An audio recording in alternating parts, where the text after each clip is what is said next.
Tuhan, karena Tuhan sudah menyertai sepanjang kehidupan kita sepanjang minggu ini lah ya. Oke. Siapa yang sepanjang minggu ini disertai Tuhan? Coba lambaikan tangannya. Yang dilindungi Tuhan, yang disertai Tuhan. Mari kita sama-sama berdiri. Masuk di dalam hadirat Tuhan, memuji Dia, meninggikan Dia. Tuhan telah memulai segala sesuatu yang baik di dalam diri kita. Saatnya kita memberikan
Yesus, Engkau melihat hati kami. Kami mau senantiasa Tuhan Kau sempurnakan, sehingga kami didapati indah di hadapan Engkau, sehingga kami layak di hadapan-Mu Tuhan. Ini kami Bapa, kami rindu memuji-Mu, kami rindu menyembah-Mu, meninggikan Engkau Yesus. Terima kasih Bapa, Engkau juga tolong saudara-saudara kami yang masih ada di rumah Tuhan. Biarlah mereka Tuhan boleh mengikutinya Tuhan secara offline Tuhan, secara online. Tuhan Engkau tolong baik offline dan online Tuhan, Engkau urapi dengan urapan yang sama. Terima kasih Bapa, kasih-Mu, setia-Mu selalu menyertai kami dalam kehidupan kami. Kami siap memuji-Mu, meninggikan Engkau di dalam nama Tuhan Yesus Kristus. Semua yang percaya berkata amin. Puji Tuhan, silakan duduk.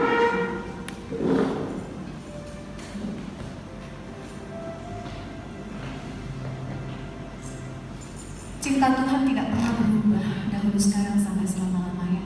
Seringkali kita manusia sering melupakan Dia, seringkali kita meninggalkan Dia, tapi percaya Bapak Ibu, kasih-Nya tetap selama-lamanya, kasih setianya tetap ada dalam kita. Amin Bapak Ibu? Amin. Percaya, tidak pernah berubah selamanya cinta kasih Tuhan kepada kita semua. Siapa meninggikan nama Tuhan? Puji Tuhan.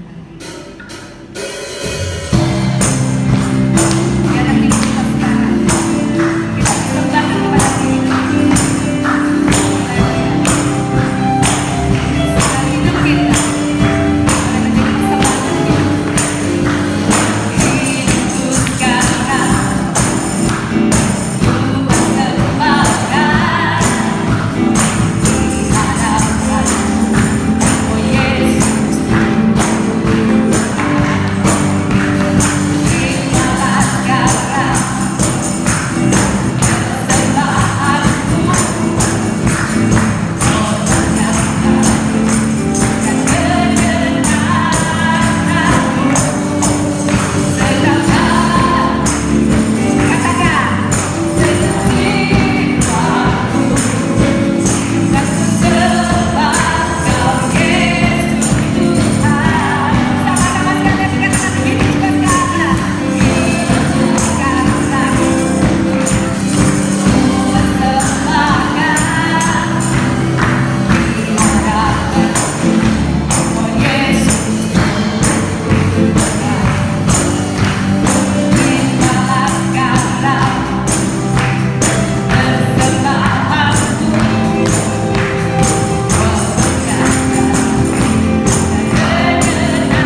Tidak ada Allah yang lebih hebat daripada Allah kita.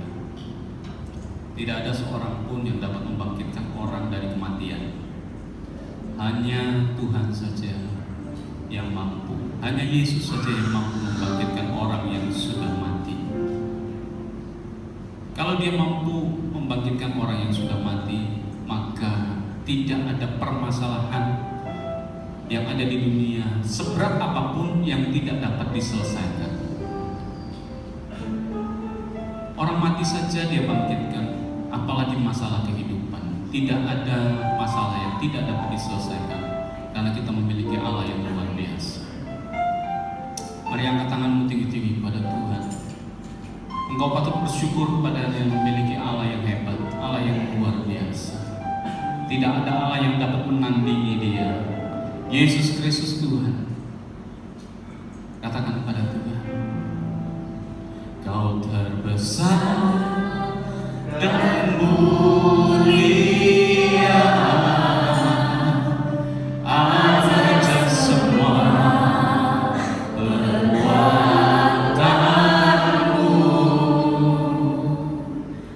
Kau terbesar dan mulia, di atas semua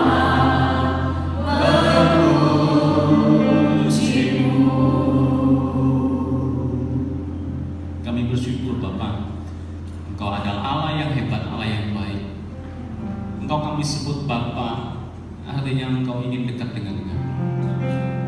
Engkau ingin bercanda, Engkau ingin bergurau dengan kami, Tuhan. Dan Engkau memberikan nasihat-nasihat-Mu kepada kami untuk kami dapat menjalani hidup kami selama di dunia ini. Dan Engkau memberikan arahan kepada kami untuk kami mengerti kemana arah hidup kami, Tuhan. Terima kasih Bapa, Engkau baik bagi kami. Engkau menyertai hidup kami. Roh Kudus Engkau selalu ada di dalam hati kami, dan Engkau menuntun kami kepada segala kebenaran, untuk kami boleh mengerti siapakah Allah yang kami sembah itu. Terima kasih Tuhan. Di dalam nama Tuhan Yesus Kristus, kita semua yang bersyukur katakan bersama-sama, amin. Silakan duduk Bapak Ibu. Bapak Ibu menikmati hubungan Anda dengan Tuhan. Amin.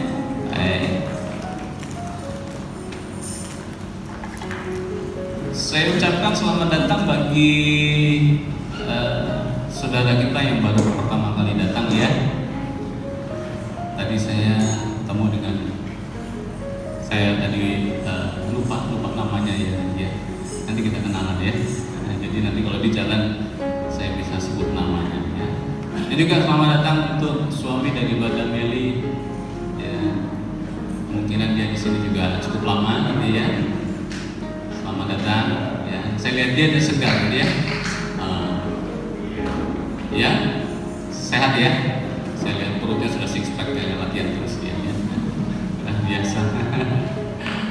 Bapak Ibu, pagi hari ini semua sehat? Amin. Walaupun kita dapat kabar bahwa Balikpapan pertumbuhan COVID cukup luar biasa ya. 75 kasus, 10 meninggal, dan klaster-klaster yang terkena pasar pinggan yang banyak ya. Yang meninggal 1 di sana, Landasan juga 1. Kalau Pandansari ada, tapi yang meninggal belum kelihatan ya. Ada ya? Ada ya? Ada ya? Ada berapa di sana? Ada juga ya? Cuma jumlahnya nggak tahu ya. Ya, itu karena kelalaian kita, masyarakat kita. Nah, kita perlu bertobat untuk hal ini ya. Baik, Bapak Ibu juga sebelum saya sampaikan pembahasan atau PA, ya, pendalaman Alkitab kita, The Story of Ruth, ya, yang terakhir pasal yang keempat, saya mau sampaikan bahwa kita perlu menjaga tubuh kita, ya, makan makanan yang bergizi, ya, ya tentu yang bergizi ya, jangan yang tidak bergizi, ya. Kemudian rajin olahraga, ya. Kemudian tidurnya juga teratur, ya, jangan sampai pagi, ya, jam 10 kalau bisa, jam 11 paling lambat ya. Saya juga belajar ya, biasanya saya tidur jam 12 gitu. Saya belajar untuk tidur juga, tapi kadang-kadang memang agak karena kebiasaan, jadi perlu itu dilatih ya. Karena nonton biasanya ya. Itu kan bioskop Trans TV ya. Sampai jam 12 ya. Kita perlu belajar untuk hidup teratur ya. Dengan tubuh kita yang sehat, maka kita akan sehat, rohani kita akan kuat, jiwa kita juga akan kuat. Baik, Bapak Ibu,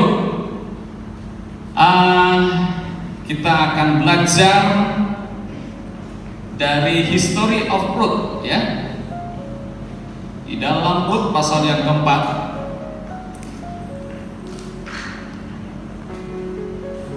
bisa ditayangkan, saya punya PowerPoint. Ini adalah pasal yang terakhir dari kitab Ruth. Ayat yang pertama sampai yang ke-22.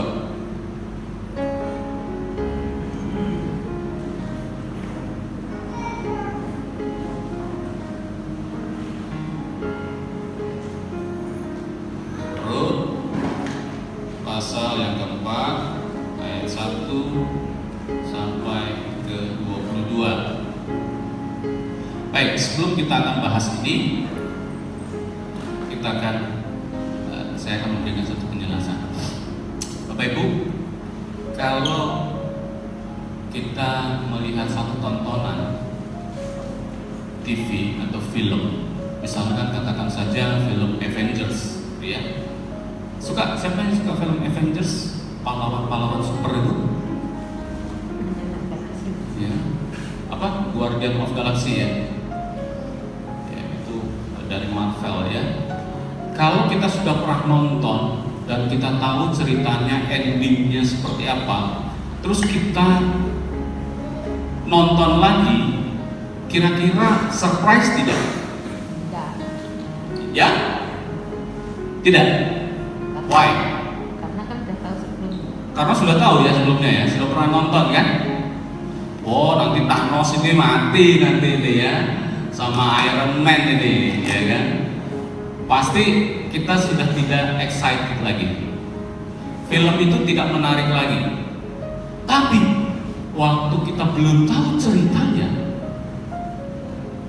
misalkan yang kemarin belum diputar, kemudian ada pengumuman, ada trailernya, ya, di situ ada cuplikannya.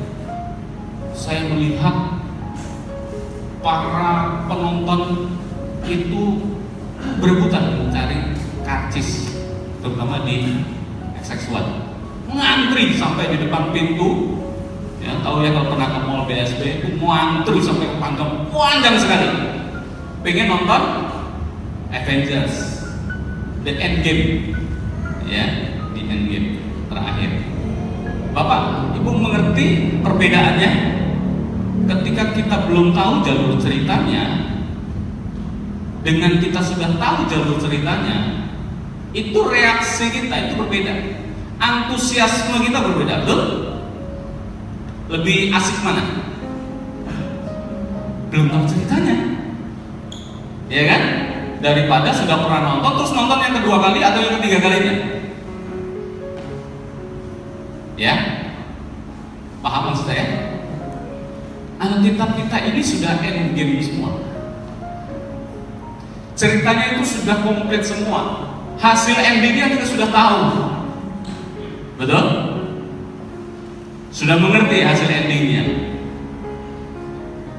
Tapi yang membuat kita excited adalah kita tidak tahu end game kita. The story of my life seperti apa? Betul? Saudara belum tahu. Akhir hidup saudara belum tahu. Makanya kita akan menjalani hidup kita dengan antusias. Amin? Ya?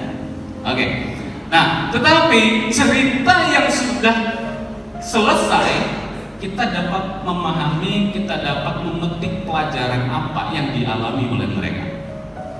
Kita perlu belajar, kita perlu memahami, kita perlu menyelidiki bagaimana akhir hidup mereka. Supaya apa? Itu menginspirasi hidup kita yang belum endgame, yang belum selesai di sekarang. Itu menjadi inspirasi. Ruth menjadi inspirasi dalam hidup kita. Amin. Nah, kita akan lihat akhir daripada Ruth. Mungkin kita sudah baca mungkin 10 kali. Saya sudah baca kisah ini lebih daripada 10 kali. Tapi kita akan bahas one by one. Tuhan berkata bahwa ada sesuatu yang baru ketika kita menyelidiki kitab-kitab suci. Tuhan memberikan sesuatu yang baru. Dan ini ada sesuatu yang baru, inspirasi yang baru yang saya dapatkan. Ya, baik. Rut pasal yang pertama ayat 1 sampai 22. Ya, sudah dapat? Rut pasal 4 ayat yang pertama sampai 22. Nah, untuk masih ingat yang statement kita minggu lalu? Siapa yang masih ingat? Dapat hadiah yang masih ingat. Kalau nonton Black Cinema itu ada hadiah 2 juta. Nah, yang mengetahui statement kita minggu lalu ada hadiahnya. Nah, siapa yang masih ingat statement minggu lalu?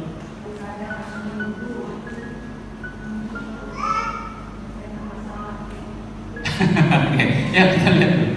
Ya, kita buka yang minggu lalu, statement minggu lalu. Naikkan sedikit. Sorry. Ya, kita baca. Kadang suatu masalah dapat terselesaikan dengan cara menunggu. Baik, kemarin malam saya sedikit shock ya, shock. Tahu shock ya? Shock itu bukan makanan. Terkejut gitu ya, kaget. Kenapa? Laptop saya hang. Laptop saya ini hang. Gak bisa ngapa-ngapain. Saya lagi mau bikin sesuatu tuh hang. Saya kutak-atik, saya kontrol alt del, nggak bisa juga. Tombolnya semuanya mati, layarnya hidup. Saya cabut casnya, saya coba lagi, nggak bisa. Aduh, gimana nih besok ini untuk PowerPoint bagaimana ini cara? Saya ngomong sama istri saya, gimana ini? Wah, itu karena ngecas terus. Jadi mungkin baterainya membekar atau bagaimana begitu ya kan? Aduh, saya pikir besok ini bagaimana nih PowerPoint saya ini ya? Nggak bisa. Tahu? Saya ingat statement ini. Kadang suatu masalah dapat terselesaikan dengan cara menunggu. Jadi saya tunggu laptop saya. Laptop saya nyala terus, tiba-tiba layarnya mati blank. Aduh, layar saya mati blank. Gitu. Saya coba colokin lagi, saya coba gerakin, siapa tahu bisa nyala. Nggak nyala juga. Gak sabar tuh dalam menunggu itu. Tuhan ingetin lagi, tunggu saja. Saya tungguin kira-kira setengah jam kalau tidak salah itu.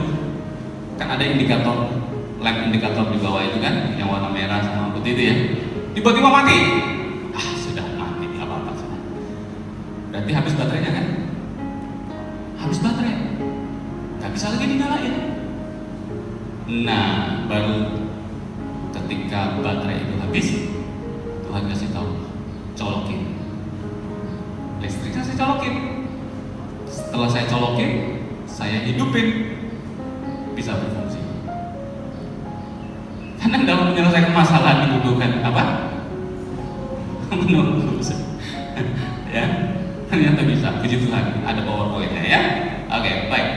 Nah, kita buka di dalam Rut pasal yang keempat ayat 1 sampai 22. Seperti biasa kita akan baca bergantian ayat-ayat ini ya. Saya baca ayat 1, Bapak Ibu, saudara-saudari yang dicintai Tuhan, baca ayat yang genap dan seterusnya. Rut menjadi istri Boas. Boas telah pergi ke pintu gerbang dan duduk di sana. Kebetulan lewatlah penebus yang disebutkan Boas itu. Lalu berkatalah Boas, "Hai saudara, datanglah dulu kemari, duduklah di sini." Maka datanglah ia, lalu duduk.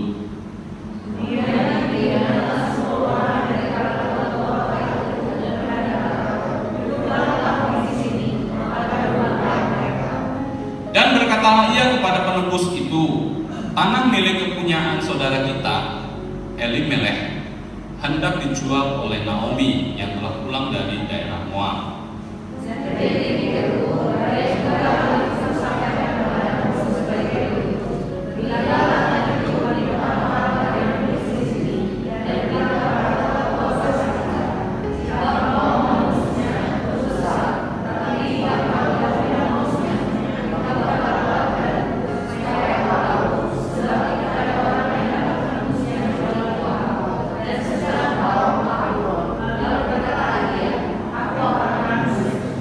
Kata Boas, "Pada waktu engkau membeli tanah itu dari tangan Naomi, engkau memperoleh Rut juga, perempuan Moab, istri orang yang telah mati itu, untuk menegakkan nama orang itu di atas bilik pusakanya."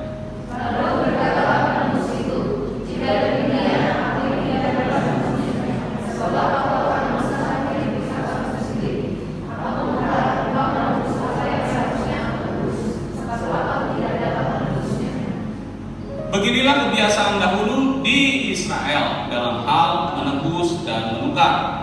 Setiap kali orang hendak menguatkan sesuatu perkara, maka yang seorang menanggalkan kasutnya setelah dan memberikannya pada yang lain. Demikianlah caranya orang mensahkan perkara di Israel.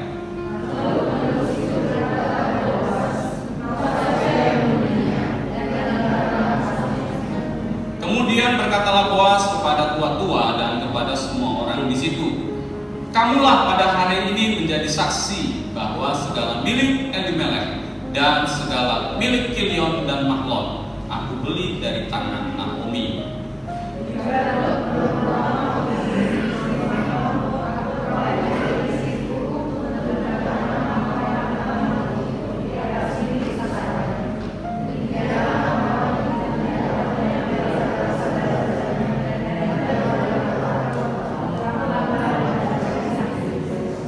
Dan seluruh orang banyak yang hadir di pintu gerbang dan para tua-tua berkata, "Kamilah menjadi saksi.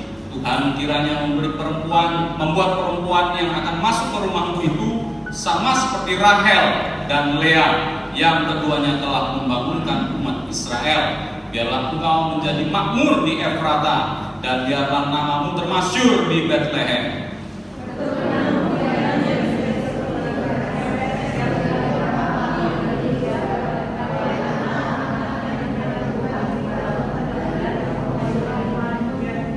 Lalu Boas mengambil Rut dan perempuan itu menjadi istrinya dan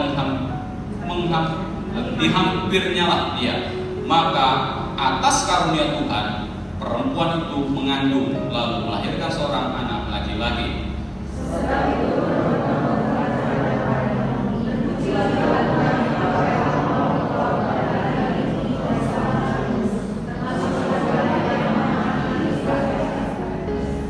Dan dialah yang akan menyegarkan jiwamu dan memelihara engkau pada waktu rambutmu telah putih, sebab menantumu yang mengasihi engkau telah melahirkannya.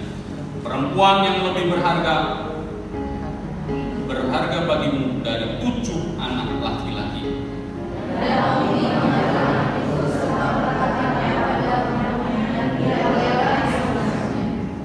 Dan tetangga-tetangga perempuan memberi nama kepada anak itu, katanya, "Pada Naomi telah lahir seorang anak laki-laki.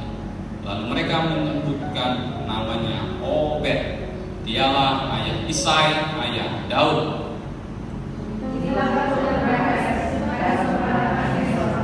Hezron memperanakan Ram, Ram memperanakan Aminadab. Salmon memperanakan Boas, Boas memperanakan Obed. Puji Tuhan, itu adalah silsilah Daud. Ternyata Daud itu adalah keturunan dari perempuan Moab, Ruth.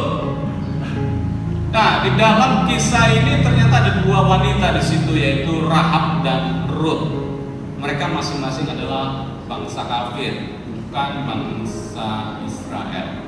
Dilahirkanlah keturunan Yesus dari mereka. Ini adalah hal yang luar biasa sekali ya. Nah, arti rohaninya bahwa semua orang yang belum mengenal Tuhan itu mendapat kasih karunia dari Tuhan. Amin. Arti rohaninya. Tapi kita akan melihat dulu one by one dari kisah ini.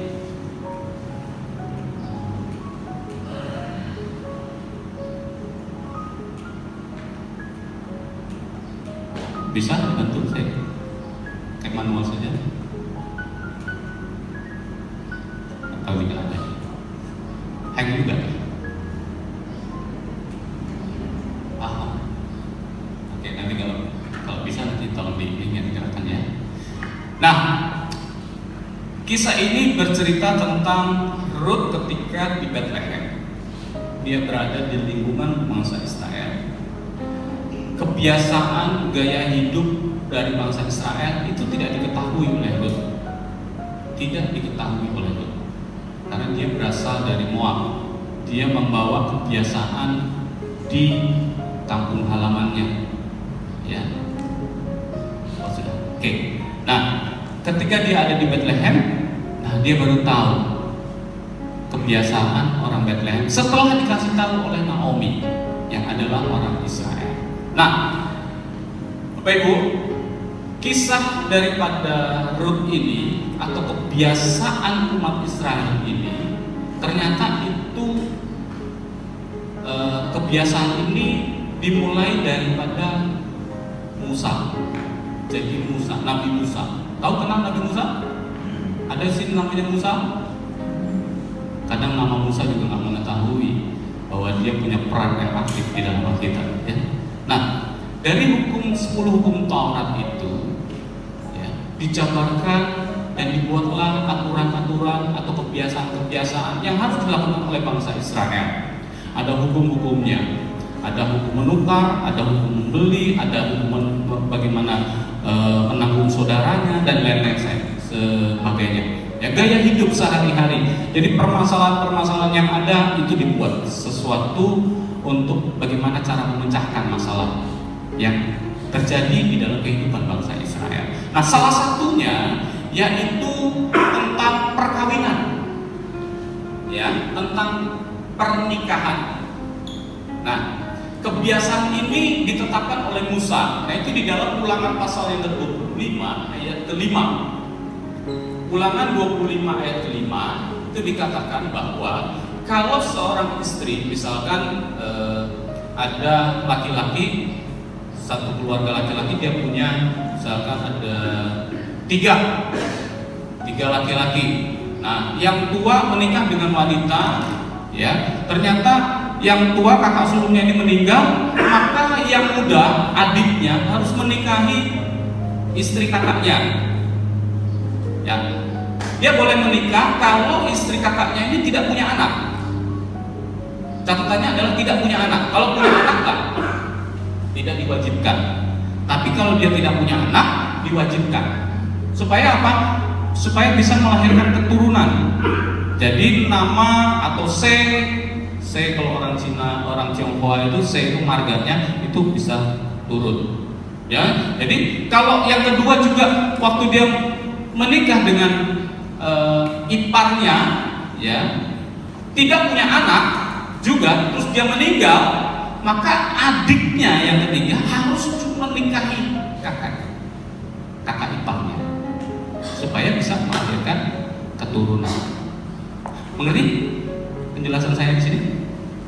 Ya, ini hukum perkawinan. Nah, tradisi ini, kebiasaan ini itu sampai di zaman Rut. Nah, ini dari Tarikh Masoretik, ya, teks-teks Masoret, ya, itu dicatat di sana. Ya. Itu Musa itu lahir tahun diperkirakan ya, ini kurang lebih ya, itu 16 tahun 1692 sampai meninggalnya itu 1572 sebelum Masehi. Sebelum Masehi. Jadi kalau sebelum Masehi itu angkanya itu menurun, bukan membesar, tapi menurun.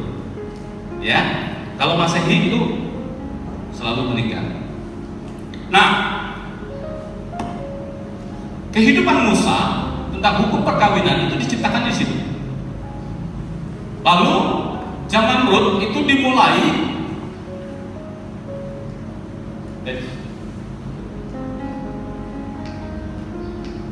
dari tahun 1572 sampai 1062. Ini kurang lebih sekitar 500 tahun, ya. Jadi Musa itu setelah Musa Yosua. Setelah Yosua mati, ya, kemudian hakim-hakim. Nah, ini di zaman hakim-hakim.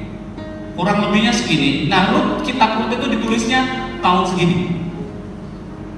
Entah di pertengahan atau di akhir. Ini perkiraan, ya, para arkeolog, ya, para penemu. Jadi dengan temuan-temuan itu dicatat tahun segini sebelum Masehi. Nah, kejadian atau hukum perkawinan ini atau kebiasaan ini, ya, itu berjalan terus dan selalu menjadi patokan dasar kehidupan bangsa Israel sampai abad pertama, zaman Yesus. Buktinya apa? Pak ya, ngomong asal ngomong aja. Enggak, saudara. Ini tidak asal ngomong, saudara. Kalau saudara selidiki Alkitab di dalam Matius pasal 22 ayat 31, itu dikisahkan tentang orang Saduki yang bertanya kepada Yesus, "Guru, Rabi, saya ini orang Saduki. Ada saudara saya, orang Saduki, itu punya 7 saudara." Nah, itu dikisahkan di situ ya. Ayat 31. Jadi hukum perkawinan yang dibuat oleh Musa itu berlaku sampai di abad yang pertama ini. Hal tebus menebus. Sudah bayangkan, ya, kebiasaan ini itu kurang lebih 1600 tahun lamanya. 1600 tahun. Wah, saya menyelidiki ini, saya terkagum-kagum, saudara. 1600 tahun lamanya, dari Musa sampai Yesus. Dan saya percaya sampai detik ini bangsa Israel juga masih melakukan kebiasaan atau adat atau gaya hidup yang sama. Ini keren banget loh.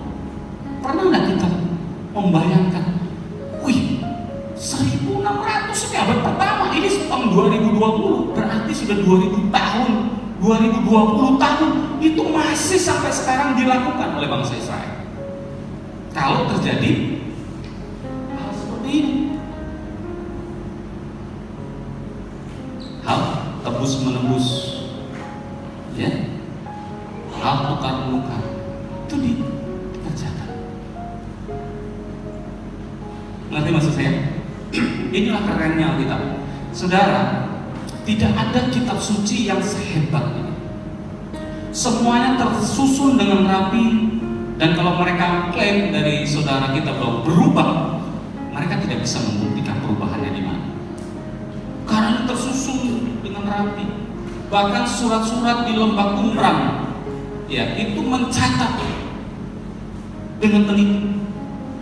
Catat. Keren banget Alkitab kita ini. historinya terjaga dengan rapi sampai sekarang. Bapak Ibu nanti mau ke museum di Israel, ada semua teks-teksnya, teks-teks kuno, bahasa Ibrani kuno, bahasa Yunani, Greek kuno, itu ada di setiap museum. Alkitab itu terjaga dengan rapi, tidak pernah dibakar, nggak pernah kita itu dibakar, nggak pernah. Semuanya ada. Ini kerennya Alkitab kita, ya. Terjaga dengan rapi. Dan saudara, Allah luar biasa cara bekerjanya. Sampai saat ini Alkitab kita yang saudara pegang itu terjemahannya. Kalau bahasa aslinya saya ada, Alkitab bahasa Ibrani-nya ada. Ya. Kalau mau belajar bahasa Ibrani, Yunani, bagus. Wah, pusing, gua aja pusing. Apa tulisannya ya? Kalau belajar bisa ya. Kurang lebih sama lah ya terjemahannya. Walaupun sedikit-sedikit berbeda karena bahasa itu berbeda satu dengan yang lain. Bahasa Inggris saja dengan bahasa Indonesia nya berbeda ya kan? Artinya apa juga berbeda. Faith aja arti daripada faith bahasa Inggrisnya itu bisa iman, bisa percaya, bisa yakin. Bahasa Indonesia nya banyak artinya gitu. Memang keterbatasan. Tapi prinsipnya itu sama. Nah, ini keren ya. Nah, kita akan lihat kesimpulannya dulu dah. Ya, kesimpulannya. Kita sudah baca dari pasal 1 sampai pasal yang keempat. Kesimpulan dari pasal yang pertama itu adalah masa kegelapan. Di Moab jatuh miskin, berantakan. Ekonominya habis. Ya. Karena dia hidup di sana. Orang kaya ya. Elimelech dan Naomi itu adalah orang kaya ya. Nah, pasal yang kedua itu berbicara tentang setitik terang.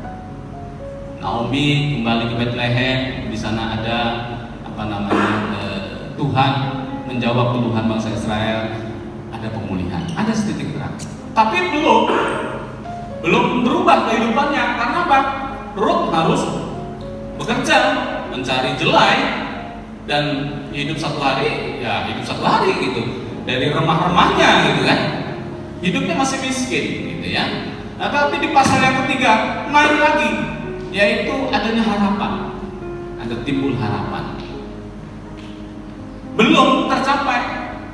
Makanya Naomi berkata, Ruth, kamu tunggu saja apa nanti yang dikerjakan oleh Boaz ya. Nah, yang keempat itu adalah harapan yang terwujud. Jadi ada harapan yang terwujud, di mana kita tahu bahwa Boaz menikahi Ruth, ya, bukan ibu Ruth. Suami daripada ibu Ruth bukan Boaz, ya. Siapa namanya ya? Om Bian ya. Panggilnya Om Bian, itu suaminya ibu Ruth. Tapi kalau Ruth di sini namanya suaminya Boaz. Oh, Budi jangan salah. Ya, jangan salah. Panggil ibu Ruth, dipanggil ibu Ruth saja. Suaminya Om Bian ya, Om Bian namanya. Enggak tahu kepanjangannya apa ya. Lim Yong Bian. Bukan Boaz ya? Enggak ada yang bilang Boaz ya. Boaz Lim Yong, enggak ada ya. Ya, jadi harapan terwujud, saudara. Nah, ini berbicara mengenai penebusan. Saudara, ada dua penebus di situ. Sebetulnya yang berhak menebus itu yang pertama, kesempatan yang pertama itu tapi tidak disebutkan di dalam Alkitab kita. Siapa orang pertama yang wajib menebusnya, betul? Tapi ada yang lebih dekat. Jadi misalkan kakak, adik. Nah, yang lebih dekat mungkin Boaz di nomor 3. Jadi ada yang nomor 2 yang lebih berhak. Yang pertama diberi kesempatan untuk menebus. Ya, baik. Tapi aneh dan ajaib. Yang pertama disuruh menebus tanah, dia bilang mau. Betul? Membeli tanah dari Naomi, tanahnya Elimelech, mau dia. Tapi setelah kedua ada keterangan harus juga Ruth bersama-sama, dia menolak. Makanya dia tidak jadi menebus. Apa artinya? Saudara, sebetulnya yang berhak masuk surga itu siapa sih? Bangsa Israel. Di luar bangsa Israel diselamatkan nggak? Saya kasih tahu tidak.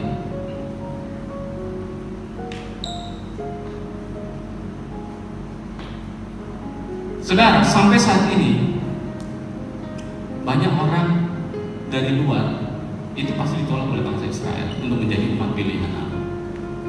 Mereka anggap bahwa bangsa Israel itu bangsa kafir. Jadi kata kafir itu bukan miliknya mereka. Sebetulnya bangsa Israel sudah punya statement bahwa di luar bangsa dia itu kafir. Yunani, Persia, apalagi itu Amalek, Filistin, orang-orang suku-suku India, orang Jawa, orang di luar Israel itu kafir. Mereka sudah menganggap seperti itu. Jadi kata kafir itu bukan miliknya mereka. Dari dulu, sejak dulu.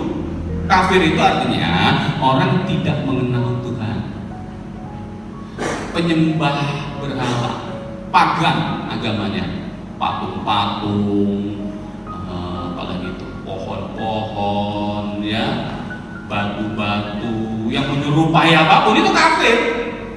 Nah, bangsa Israel itu bangsa monoteis, aku menyembah satu Allah, Ehad, satu. Kalau bahasa Arabnya Ahad, bahasa Ibraninya Ehad, satu. Artinya satu di sini bukan satu tunggal, bukan kesatuan. Ya, Kejadian 1 ayat 1, ini bicara tunggal lagi, sedikit saja ya. Itu ada roh Allah di situ. Di situ ada firman, di situ ada Bapa. Jadi Ehad atau Ahad itu adalah satu dari kesatuan. Nanti maksudnya ya, sampai di situ saja ya, nanti panjang. Jadi yang pertama bangsa Israel menolak bangsa luar. Mereka bisa masuk ke bangsa Israel kalau bangsa Israel itu menikah dengan mereka dan diterima, baru menjadi bangsa pilihan yang percaya kepada Allah. Nah, yang dulunya kafir sekarang sudah tidak jadi kafir lagi. Makanya Rut berkata begini, bangsamu adalah bangsaku, Allahmu adalah Allahku. Bangsamu punya Allah, yaitu Allahku. Bangsamu ya bangsaku, yang meninggalkan bangsamu, dia tinggalkan identitas yang lama, yaitu bangsa Moab, bangsa kegelapan, bangsa pelacuran, bangsa kecemaran, ya, kebiasaan-kebiasaan yang salah, incest. Moab itu kan bapaknya daripada anak dari Lot, dari hasil hubungan incest, bapak dengan anak, kan gitu ya, cemar, hidupnya cemar, kebiasaan buruk. Nah, bertobat, Lot bertobat, menerima bangsa Israel, dan Allahnya Israel menjadi Allahnya dia, bangsa dan Allahnya dia. Nah, baru dimasukkan di dalam bangsa Israel, umat pilihan. Nah, itu kerennya di situ, ya. Bisa memaham maksud saya? Ya, oke. Kalau Rut dia mengikuti keinginan daripada Orpa, bisa nggak dia jadi bangsa Israel? Bisa. Dia tidak mendapat sesuatu di situ. Orpa tidak dapat sesuatu.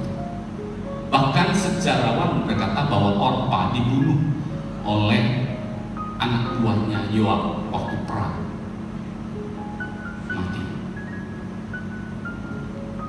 Keputusan yang salah akan menghasilkan akibat yang salah, tapi keputusan yang benar akan menuai hasil yang luar biasa. Amin.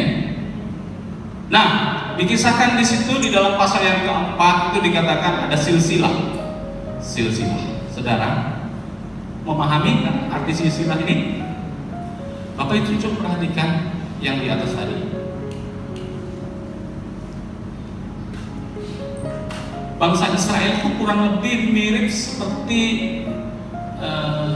orang Tionghoa atau orang Batak ya.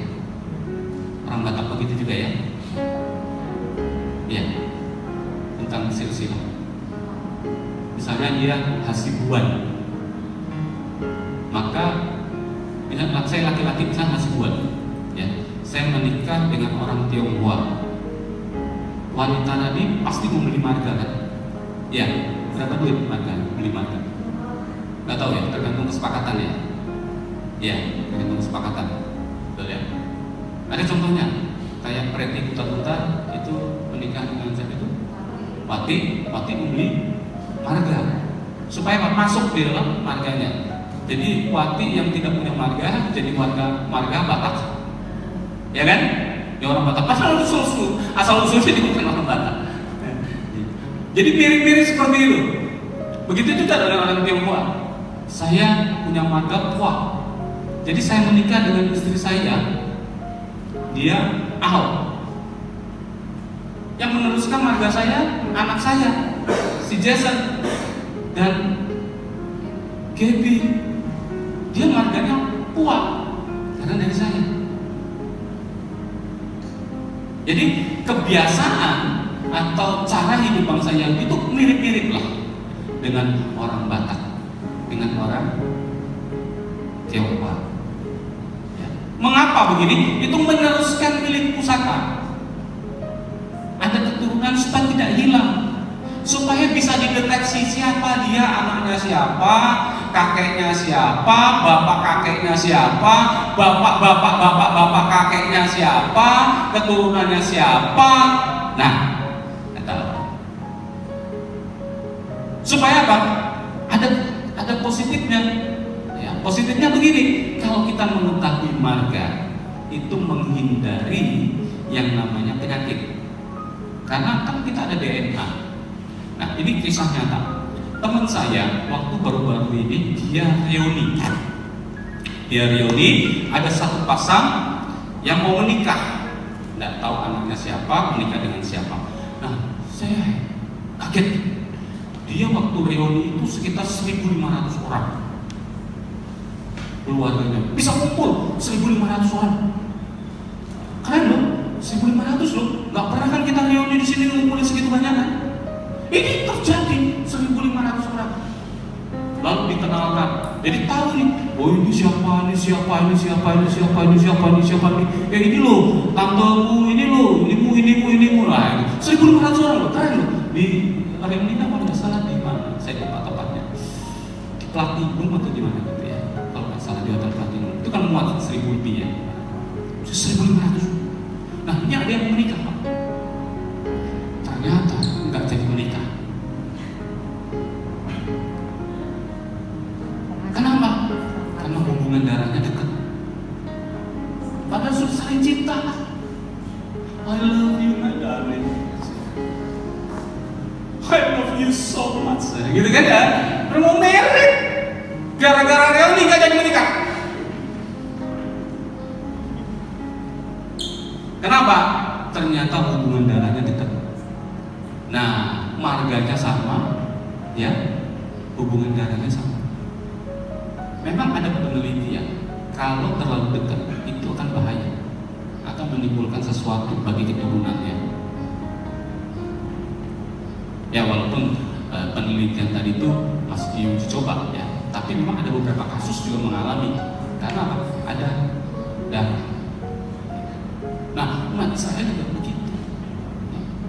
Tapi bukan karena medis, karena memang di hukumnya supaya apa? Keturunan daripada laki-laki tadi itu memiliki milik pusaka yang tidak pernah hilang. Jadi dari 12 suku itu tetap terjaga. Kita sudah belajar di pasal yang kedua, itu ada tanah milik pusaka. Tolong ya sedikit ya.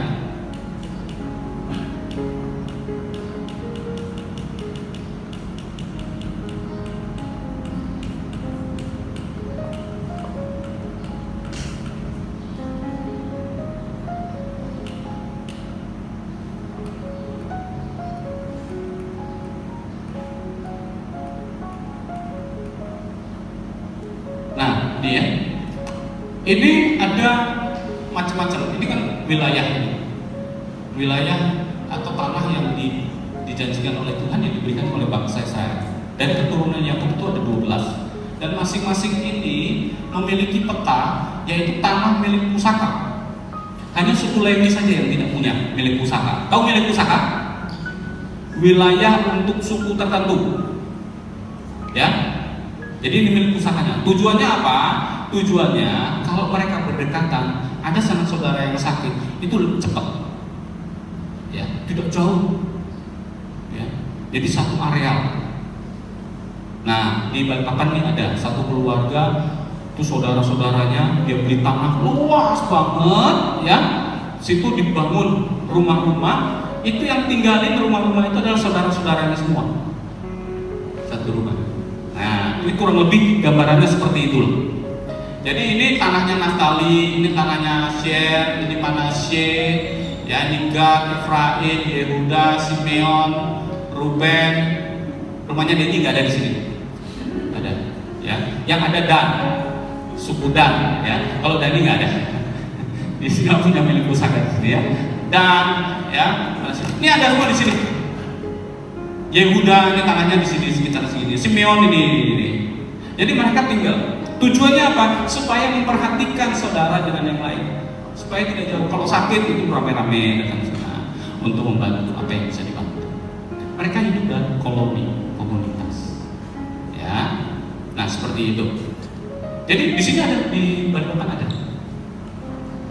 Saya pernah berkunjung ke sana, ya. Ada tantonya di sebelah sana, omnya di sebelah situ, adiknya sebelah sana, ya, satu area. Di depannya kuburan. Jadi mungkin mudah kali ya, kalau ada yang meninggal langsung kubur di depan.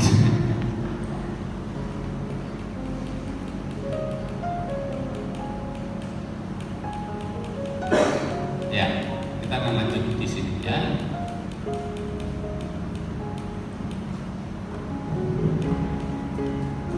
Baik, harapan itu terwujud. Saudara, melalui Rutlah, maka Yesus itu menjadi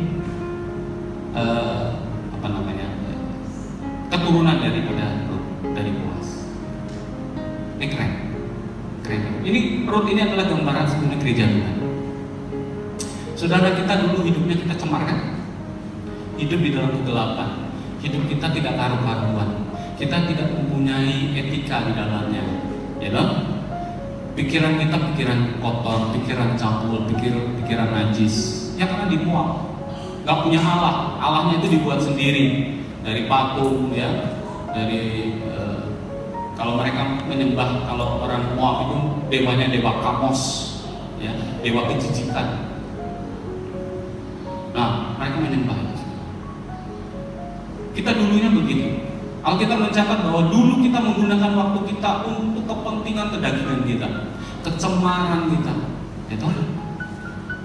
Hidup tidak benar, tidak teratur, ya. Pembunuh berdarah dingin, akhirnya mati karena darahnya sudah dingin. Kalau masih hidup darahnya panas, kalau dingin mati dia. Hukumannya mati. Hidup cemar. Dulu suka pukul istri, ya toh, istri dipukul, disangsak, jadikan sangsak, ya toh, digantung, dipukulin, tuh. Suami dicerewetin terus-terusan, dirongrong, mana gajimu tiap bulan? Dompet, kaos kaki diperiksa-periksa, tidak ada percaya di situ, ya kan? Ditelepon terus kemana dia berada. Ya kan? Pak, di mana sekarang? Papanya ada di bioskop, dia bilang, ya lagi kerja. Ya, diteror, tidak percaya, cemburuan, ya tak? Suami juga berkata, yang didik anak itu istri bukan saya. Saya cuma kerja, banting pulang, banting pintu. Banting istri ujung-ujungnya. Istri banting. Banyak kan kejadian begitu kan? Oh, si istri juga gak kalah. Gara-gara dibohongin terus. Mana saya baca koran tuh. Gara-gara dibohongin terus, suaminya dimutilasi. hidup di dalam kegelapan. Tapi ngomong-ngomong, ngerti nggak mutilasi? Ngerti ya? Dibikin sop buntut. Ya, gara-gara apa? Gara-gara istrinya dibohongin terus. Gaji 1 juta ngomongnya 500 karena COVID, potong, padahal nggak dipotong. Yang dipotong di atas 5 juta kan? Yang 5 juta nggak dipotong gajinya. Bohong, dibohongin terus sudah. Selingkuh ternyata, ya kan gitu kan? Akhirnya jengkel dia bunuh. Hidup di dalam kecemaran, hidup di dalam kenajisan. Bohong yang tetap bohong, lama-lama jadi tipu. Hidup dulu di muak begitu. Gak ada rule-nya, gak ada trennya, gak tertib hidupnya, gak takut akan Tuhan. Ya toh? Ada juga curi, bukan curi uang saja, curi istri orang. Ada juga para pendeta yang curi istrinya orang. Saya baru cerita dengan anak saya kemarin. Ini tinggalnya di Yerusalem, di Bethlehem, di tanah Israel, tapi gaya hidupnya Moab. Ada. Ya, saya baru cerita. Hamba Tuhan, istri orang lain jemaat, konseling. Awalnya konseling. Ini nyata loh ya. Nyata. Saya suka yang nyata-nyata. True story. Ruth ini kenyataan, jadi harus nyata juga. Awalnya membantu konseling. Di mana konselingnya? Enggak di kamar. Awal-awal di mall, ramai orang di restoran, duduk berdua, ya kayak begini, ya kan? Berdua. Masalahnya apa bu? Yang ibu aja sih. Masalahnya apa bu? Aduh saya, suami saya begini. A sampai Z, kembali lagi A sampai Z, kembali lagi A sampai Z. Hamba Tuhan tadi, pendeta tadi kasih, begini bu caranya, ya, gini ya Pak, makasih.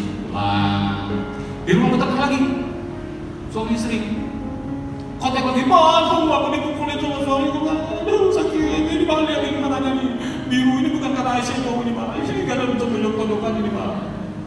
Oh iya, Pak, kok kenceng banget, Pak, aku mau pergi ketemu banget, nangis, datang lagi, karena dia nangis kan nggak enak kalau di kafe kan, jadi apa di mall gitu kan nggak enak kan lagi ngomong kan, mulai di kafe, agak sedikit pengunjungnya, ya kan? Kemarin di FR kan nggak banyak kan? Nah ini di kafe FR nih, FR belum baru ngobrol, konseling. Setelah itu apa? Pulang ke rumah, dipukulin lagi, aduh balik, nggak lapor polisi dan lain sebagainya, ya kan? Kontak lagi sama Pak Pendeta itu, Pak, saya mau konseling Pak, ini Pak, sakit Pak. Konselingnya bukan di kafe lagi, di mana? Kamar, rumah, oh rumah dulu ya, rumah istrinya nggak ada, rumah, ya kan? Kalau ada gambar, ada pampang Tuhan Yesus di situ. Tuhan Yesus sambil lihat, ya kan? Mahkota duri, gitu kan? Itu fotonya itu nah.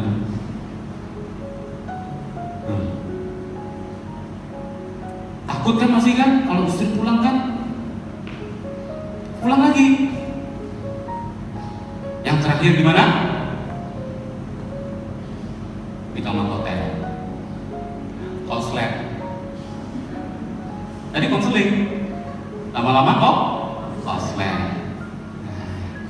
Ya. Hati-hati ya, jangan sampai konslet ya. Makanya saya bilang sama istri saya, ini kisah nyata lagi. Kok aku ingin ngomong sama Koko pribadi. Langsung saya jawab, udah sama Cece aja. Enggak malu sama Cece, sama Koko aja. Saya tunjukin WA-nya. Saya bilang, udah sama istri saya. Kenapa? Takut kok? Dikira sama Tuhan kebal Pak. Enak aja, enggak. Banyak kok, ya kan? Itu pendeta senior itu. Saya kan masih belum. Menjaga diri, laki-laki kok. Pria sejati. Coba jawab suamimu, kamu pria sejati nggak? Kau kasih tahu, pria sejati nggak? Kalau pria sejati hati-hati ya, jangan sampai kok slang. Nah itu tadi, akhirnya apa? Rumah tangga berantem Pak ya? Oh iya itu awal Pak. Setelah itu berantakan. Istri meninggalkan dia, seperti yang beberapa saya cerita ya, ditinggal istrinya. Itu tinggalnya di Yerusalem, tapi punya kebiasaan mau.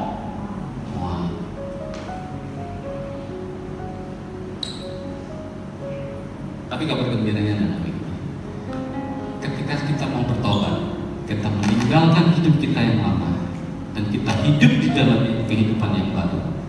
Dan saudara mendengar seorang hamba Tuhan, seorang nabi, seorang rasul, seorang guru, seorang pengajar, seorang penginjil yang berkata kepadamu, yang membackup engkau di dalam mengalami kehidupanmu saat ini, engkau tunduk dan engkau taat kepadanya, seperti Ruth tunduk kepada Naomi,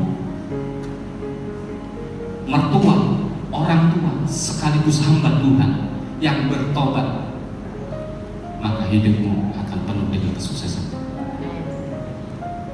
Tapi kalau tidak dengar-dengaran, ya kau tidak akan mendapat apa-apa. Tapi untungnya si Ruth tadi itu dia mau. Apa yang dilakukan oleh Ruth? Dia mentaati kata-kata Naomi. Kamu pergi, kamu perhatikan Boas, kalau dia sudah selesai makan dan minum, ketika dia berbaring, engkau ada di kakinya. Kalau ada selimut, kamu singkapkan selimut itu, kamu tutupi dia, dan engkau tetap berada di bawah kaki Boas. Arti rohaninya adalah kalau engkau tunduk di bawah kaki Yesus, engkau mencari Yesus, engkau meminta perlindungan dari Yesus. Ada di bawah kaki itu berbicara mengenai kehambaan, meminta perlindungan kepada Sang Penebus tadi. Dia meminta perlindungan daripada Boas. Begitu juga ketika kita meminta perlindungan dari Yesus Kristus yang adalah Tuhan kita, maka hidupmu akan diangkat oleh Tuhan. Saudara yang dikasih Tuhan, saat ini kita masih hidup, kita perlu apa? Membasuh wajah kita. Kita wajib untuk mendandani pakaian yang terbaik untuk kita datang kepada Tuhan. Pakaian yang terbaik adalah pakaian kekudusan, pakaian kebenaran. Kalau kita memakai pakaian itu, maka kita akan menjadi mempelai Yesus ketika Yesus datang kedua kali. Amin. Saudara mau? Ya, ini statement kita yang terakhir. Ya, tolong dibantu.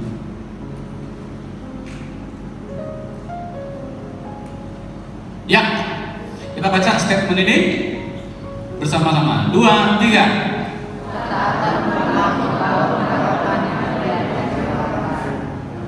Yeremia 29 ayat yang ke-11. Aku mengetahui rancangan-rancangan apa yang ada padaku mengenai kamu, yaitu adalah rancangan-rancangan damai sejahtera, bukan rancangan kecelakaan, tapi rancangan yang penuh dengan harapan. Mungkin kita mengalami ekonomi kita seperti ini karena masa COVID, bukan karena COVID-nya, karena efek side effect daripada COVID. Tapi percayalah bahwa Tuhan ada di dalam hidupmu. Dia memberikan rancangan-rancangannya, janji-janjinya yang tidak pernah meleset sedetik pun. Amin. Engkau tetap dipelihara oleh Tuhan, hidupmu tetap dipelihara Tuhan. Maka itu, oleh sebab itu, dekat kepada Tuhan, jangan jauh dari Tuhan. Ya, berhenti dari kebiasaan lama, masuk kepada kebiasaan baru. Roh Kudus akan menuntun engkau untuk hidup di dalam kebenaran. Agak ekstrim, engkau tidak dapat berbuat dosa lagi. Hidupmu tidak akan cemar lagi. Engkau tidak bisa jatuh dalam dosa. Engkau akan hidup dalam kebenaran. Dan kebenaran itu terus-menerus akan membukakan mata rohanimu untuk melihat kebesaran Allah, untuk melihat kemuliaan Allah, untuk melihat bagaimana Allah bekerja di dalam hidupmu. Begitu luar biasanya. Amin. Dan engkau akan melahirkan anak-anak rohani yang dahsyat. Ini kata-kata profetik saya, bahwa saudara akan dipakai Tuhan untuk menjadi berkat bagi banyak orang. Hidupmu akan menjadi teladan bagi banyak orang. Di dalam hidupmu, dia akan melihat Yesus ada di dalam hidupmu. Dia melihat, orang banyak akan melihat keluargamu menjadi keluarga sakinah mawaddah warahmah, keluarga ilahi. Amin. Ketika dia melihat engkau berjalan suami istri, orang tertegun melihat, aku senang loh melihat engkau begitu mesranya, engkau begitu mengasihi. Berapa tahun engkau menikah? 50 tahun. Berapa lama engkau menikah? 20 tahun. Sudah berapa lama usia pernikahanmu? 30 tahun. Tapi kok kayak orang pacaran ya? Keren loh. Saudara, pernikahan menjadi inspirasi bagi banyak orang. Jadi, karena dia melihat Yesus ada di dalam hidupmu. Melihat Yesus, melihat Tuhan. Ketika dia bertanya kepadamu, tunjukkan, ada nggak Yesus berkata, akulah Tuhan sembahlah? Kau bisa menjelaskan. Katakan kepadanya, aku mau bertanya balik kepadamu, siapa yang manusia yang bisa membangkitkan orang mati? Ada manusia yang bisa membangkitkan orang mati? Tanya balik ke dia. Gak ada. Jadi siapa yang bisa membangkitkan orang mati? Hanya satu, yaitu Allah, Tuhan semesta alam, yang mempunyai kuasa untuk membangkitkan dan menghidupkan. Amin. Ketika kau menjelaskan, kasih tahu bahwa Yesus Kristus adalah satu-satunya Allah yang bisa membangkitkan orang mati. Amin. Dia adalah Al-Haq. Kau Al-Haq, Allah yang hidup. Yesus berkata, akulah kehidupan, akulah jalan, kebenaran, dan hidup. Kau jelaskan. Sehingga dia berkata, iya, aku percaya Yesus. Amin. Karena dia melihat saudara. Rut diangkat derajatnya sehingga dia melahirkan keturunan Yesus. Yesus lahir dari keturunan dia. Ini suatu kemuliaan yang luar biasa. Dan bagi hamba-hamba Tuhan yang menjadi mentor bagi anak-anaknya, yang mengarahkan anak-anaknya untuk dekat kepada Tuhan, dia akan disebut yang manis, berbahagia. Amin. Hamba-hamba Tuhan di tempat ini, semuanya hamba Tuhan yang selalu memperingatkan saudaranya kalau saudaranya berbuat salah. Engkau adalah hamba Tuhan yang nantinya engkau akan disebut oleh semua orang bahwa engkau adalah orang yang berbahagia. Mau Bapak Ibu? Amin. Saya percaya bahwa di tempat ini semuanya akan dipakai Tuhan. Anak-anak muda di sini akan dipakai Tuhan. Amin. Kejar kesuksesan. Dengan kesuksesan Anda bisa menjadi berkat. Ketika uangmu banyak, kau bisa gunakan uang yang dipercayakan Tuhan kepadamu untuk melebarkan kerajaan Allah. Kerja keras, kerja cerdas. Jadi entrepreneur yang baik. Supaya engkau menghasilkan sesuatu, dan sesuatu yang kau hasilkan ini bisa melebarkan kerajaan Allah dimanapun kau berada. Saudara, Abraham orang kaya, dia beriman, dipelihara oleh Tuhan. Kita juga jadi orang kaya. Orang kaya adalah orang yang memberikan semuanya bagi Tuhan. Amin. Bagi kerajaan Allah. Saudara, saya senang dengan ayat ini. Yeremia 29 ayat 11. Tuhan tahu rancangan-rancangan yang ada di dalam dirimu. Dan dia juga tahu rancangan-rancangan yang ada pada dirimu. Pamaks, rancangan Tuhan itu rancangan damai sejahtera, Pamaks. Bukan rancangan kecelakaan. Amin. Masa depan yang penuh dengan harapan. Kalau kita mengalami sesuatu yang salah, coba introspeksi diri kita. Apakah kita keluar dari jalurnya Tuhan atau tidak? Apakah kita hidup untuk kepentingan diri kita atau tidak? Kalau hidup kita sekarang untuk kemuliaan nama Tuhan, engkau ada di dalam mulutnya Tuhan. Tapi kalau untuk kepentingan diri sendiri, bertobatlah. Saya percaya bahwa gereja di tempat ini, saudara dan saya, Tuhan pakai dengan luar biasa. Saya percaya itu. Dan tempat ini akan penuh jiwa-jiwa yang saudara layani. Saya percaya itu. Karena nama Tuhan akan dimuliakan melalui hidup saudara.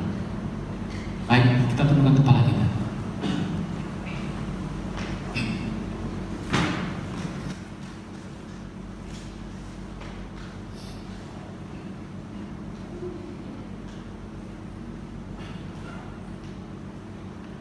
Dibutuhkan ketaatan yang mutlak.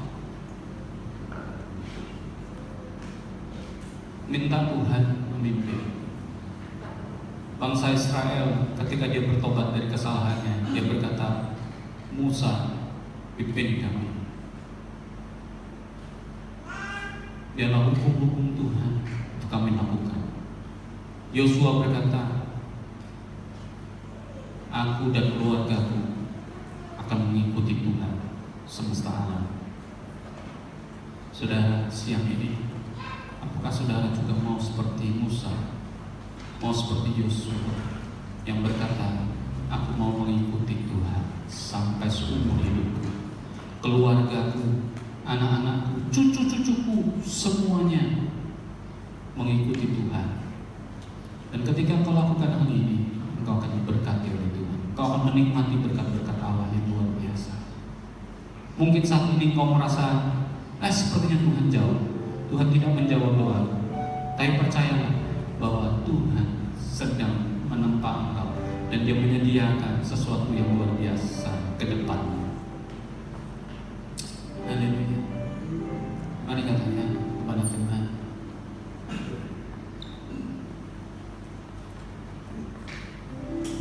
Bapa, Engkau sungguh baik, Engkau sangat baik bagiku.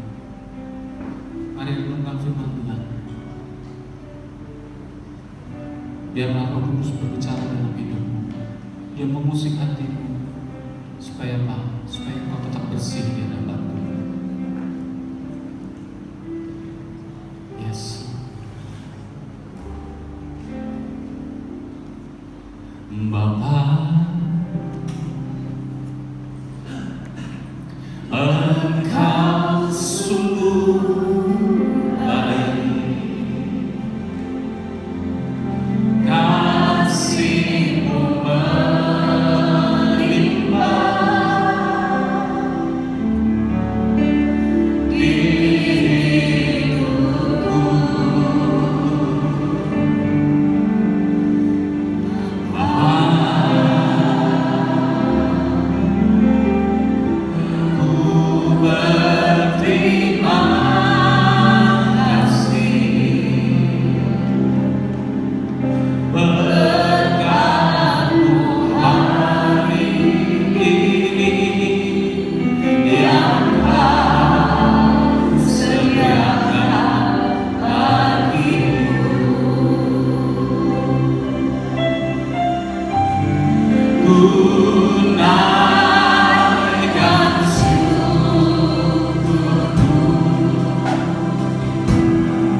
Wahai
carilah Allah,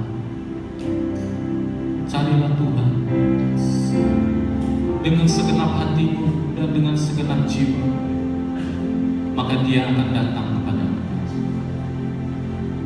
Apakah saudara mau mencari Tuhan dengan segenap hati dan segenap jiwa? Seperti Ruth, dia melakukan perintah dari Naomi, dia lakukan dengan segenap hatinya dan dengan segenap jiwanya. Tidak ada yang dilupakan dari perkataan Naomi. Dia datang, dia melakukan tepat seperti apa yang dikatakan Naomi. Dia datang di bawah kaki Boas, meminta perlindungan agar Boas menjamin seluruh kehidupannya. Apakah saudara juga mau datang kepada Tuhan dengan segenap hati, dengan segenap jiwa, dengan segenap kekuatan, datang kepada Allah, minta pertolongan Tuhan? Engkau mau mengakui bahwa dirimu adalah orang berdosa, dirimu adalah orang yang tidak layak, orang yang hidupnya cemaro, yang membutuhkan Tuhan di dalam kehidupan. Mari kau bangkit berdiri di hadapan Tuhan. Angkat tanganmu tinggi-tinggi di atas kepalamu sebagai tanda penyerahan kepada Tuhan. Tuhan bilang, rencanaku adalah rencana damai sejahtera. Tuhan ketika Dia naik ke surga, Dia berkata, aku meninggalkan damai sejahtera kepadamu. Sejahteraku ada di dalam hidup, sukacitaku ada di dalam. Dia tinggalkan itu bagimu. Tuhan menciptakan engkau untuk menikmati segala berkat Tuhan yang Tuhan sudah buat bagi dirimu. Taman Eden yang begitu bagus, sebuah kehidupan yang lezat, Dia tinggalkan kepadamu supaya engkau boleh menikmatinya. Itulah rancangan Tuhan bagi kehidupanmu. Mari angkat tanganmu, katakan kepada Tuhan, Bapa, Engkau sungguh baik. Hampiri Dia dengan segenap hati, dengan segenap jiwa. Katakan, Tuhan, mungkin aku gagal Tuhan, tapi Kau tidak pernah gagal dalam hidupku. Mungkin aku tidak setia kepadamu, tapi Tuhan berkata, aku tetap setia kepadamu. Aku akan mengangkat engkau ketika engkau jatuh. Dia tidak akan membiarkan bulu yang patah dipatahkan, sumbu yang mulai padam dipadamkan. Allah kita tidak demikian. Dia mau memulihkan hidupmu. Dia mau membuat engkau menjadi kaya, kaya di dalam rohani, kaya di dalam jasmani, kaya di dalam hikmah, kaya di dalam segala sesuatu yang kau butuhkan. Allah kita menjamin itu semua dalam hidupmu. Mari datang kepada Tuhan dengan segenap hatimu. Katakan kepada Dia, Bapa, Engkau sungguh baik, kasih-Mu melimpah di hidupku. Oh Bapa, oh Bapa,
Allah dan bangsa Israel, Allah yang benar, Allah yang kudus.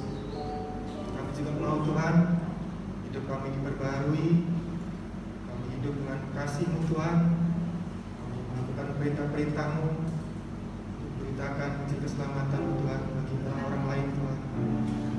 Terima kasih Tuhan. Tuhan berkati Pak Heri yang sudah menyampaikan firman Tuhan. Tuhan pakai dalam kehidupannya Tuhan, supaya boleh memuliakan Tuhan. Tuhan berkati keluarga dan pelayanannya Tuhan, juga pekerjaannya. Biar Tuhan membuat apa yang dilakukannya berhasil. Tuhan, kami percaya setiap kami yang sudah mendengarkan firman-Mu Tuhan, kami boleh menyimpan dalam hati kami, kami boleh melakukannya supaya kami beroleh berkat daripada-Mu Tuhan. Terima kasih Tuhan Yesus. Dalam nama Tuhan Yesus kami berdoa. Haleluya.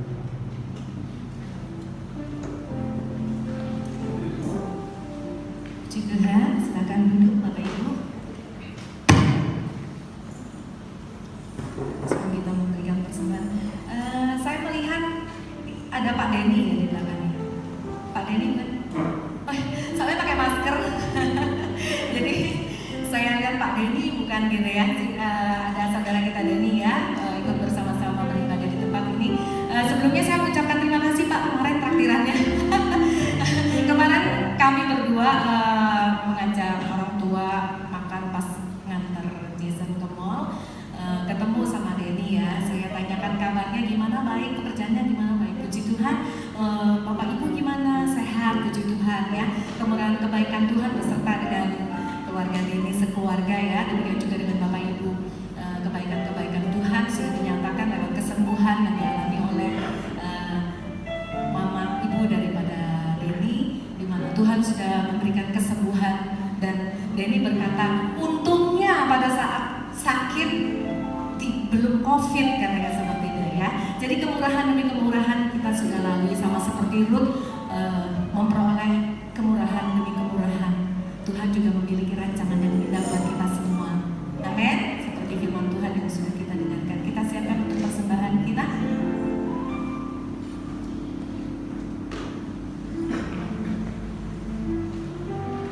Setiap anak-anak Tuhan pasti di dalam rencananya. Rencana Tuhan indah buat setiap kita semua.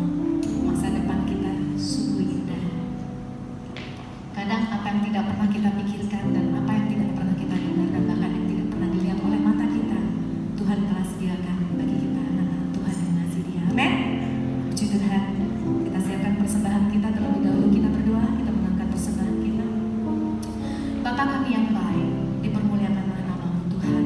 Datanglah kerajaan-Mu, jadilah kehendak-Mu di bumi seperti di surga. Berikanlah kami pada hari ini makanan kami yang secukupnya, seperti Tuhan juga kami. Bukan kesalahan kami seperti kami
Kita bersyukur pada Tuhan karena Allah kita adalah Allah yang baik.